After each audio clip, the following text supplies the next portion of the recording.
Allô tout le monde et bon café avec Jésus. J'ai pas encore une fois mon café, je l'ai déjà terminé, mais buvez le vôtre tranquillement là. Merci Maman Livia de me donner encore une fois l'occasion de partager quelque chose pour encourager les frères et sœurs chrétiens. Ici, Maman Livia a partagé une vidéo d'évangélisation dans une station à gaz au Québec, je crois que c'était au Québec.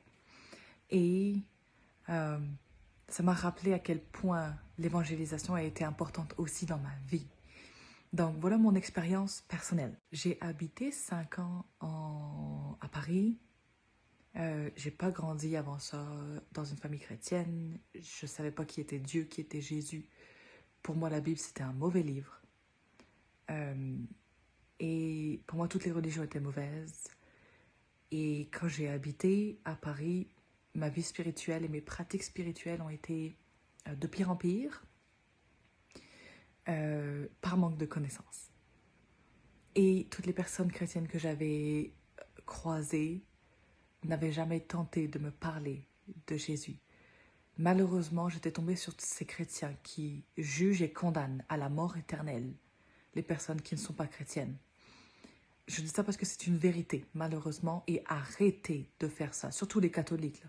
Je ne suis pas d'accord avec ça. On ne condamne pas quelqu'un sous prétexte qu'il n'est pas catholique, sous prétexte qu'il n'est pas baptisé. Ce n'est pas ce que Jésus dit. Merci. Sur ce, allons dans le témoignage.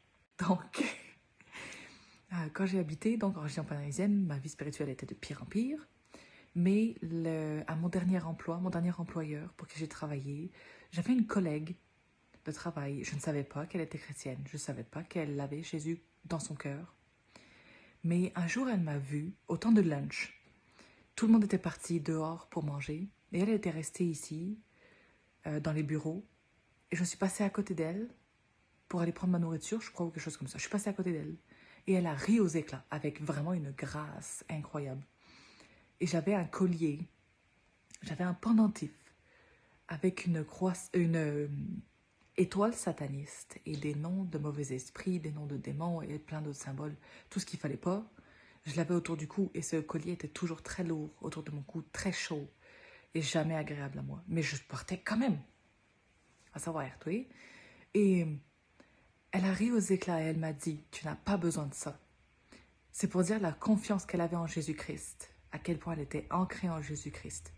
Pour dire à quelqu'un qui avait un bijou de l'ennemi autour du cou, tu n'as pas besoin de ça. En riant, elle avait une grande confiance en qui est son sauveur et Seigneur. Et ça m'a arrêtée tout de suite. Je me suis arrêtée. Et elle m'a dit, viens à côté de moi, viens t'asseoir avec moi. On va prier ensemble. Et c'est comme si la présence de Dieu était tellement palpable à ce moment-là que je ne pouvais pas lutter. Je n'ai rien dit. Je me suis juste assis à côté d'elle. J'ai obéi. Je ne pouvais pas lutter. Et je me suis assise. Elle a commencé à prier. Elle m'a demandé de répéter après elle. Donc elle a commencé à prier au nom de Jésus-Christ. Plusieurs fois, le nom de Jésus a été mentionné. Et dans cette prière, je ne me souviens plus de la prière exactement, mais dans cette prière, à un moment, on a dit « Jésus, je te donne ma vie » ou « Jésus, prends ma vie ». Et après ça, on a terminé la prière, on est retourné à notre vie normale.